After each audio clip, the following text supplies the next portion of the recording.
Greetings, Eric Backer, naturopath, author of Candida Crusher. Thanks so much for tuning in. This is going to be part 3 of Does Stress Feed Candida? So what I'm going to talk about now is a concept called gluconeogenesis, right? So the production of new blood sugar. Gluco meaning blood, okay, neo meaning whatever it means, I'm not sure. Genesis meaning basically new. So I know that gluconeogenesis means the production of new blood sugar, all right?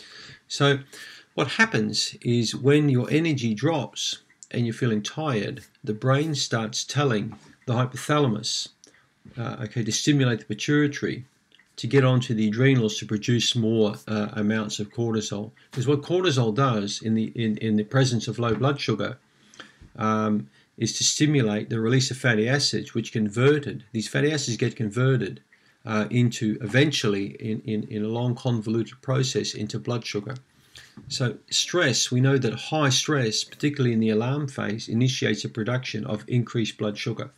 So if you're going from one stress to another, or in the alarm phase quite a lot, if your phone's ringing all the time, your children are placing demands on you, your employer is placing demands on you, you get pissed off or stressed out quite a lot, you're going to be in the alarm phase of stress quite a lot. Okay, I see this commonly in my patients.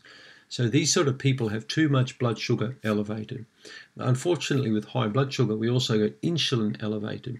Insulin is produced by the pancreas, a gland that allows blood sugar to be basically pushed into the cell.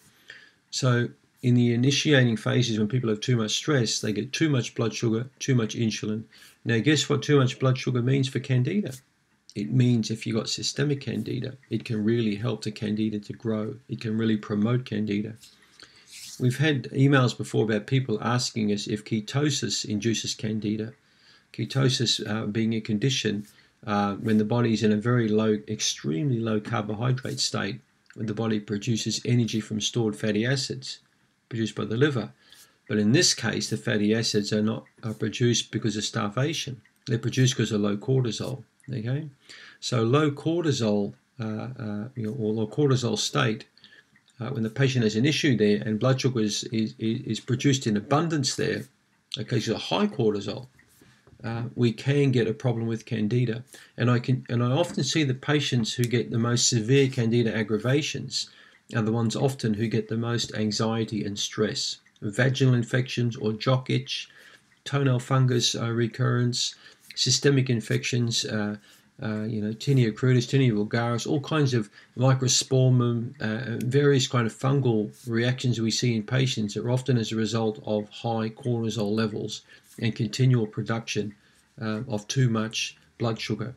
So keeping your blood sugar under control can be arranged by making sure that you've got a handle on your stress, by eating 3 square meals a day, taking times to relax, and identifying with the stressors in your life. Okay, so I hope you understand the concept that high stress or continual low-grade stress punctuated by events of high stress will eventually mean, relatively high cortisol levels, stimulate the liver to produce, products basically which get converted to glucose, which can certainly have an effect on continuing Candida. So always remember, stress certainly does feed Candida. It's the best kept secret, and it's one that you really need to look at if you want to get a handle on your chronic, moderate or chronic or severe Candida. So I hope that sort of rings a bell with you. Thanks for tuning in.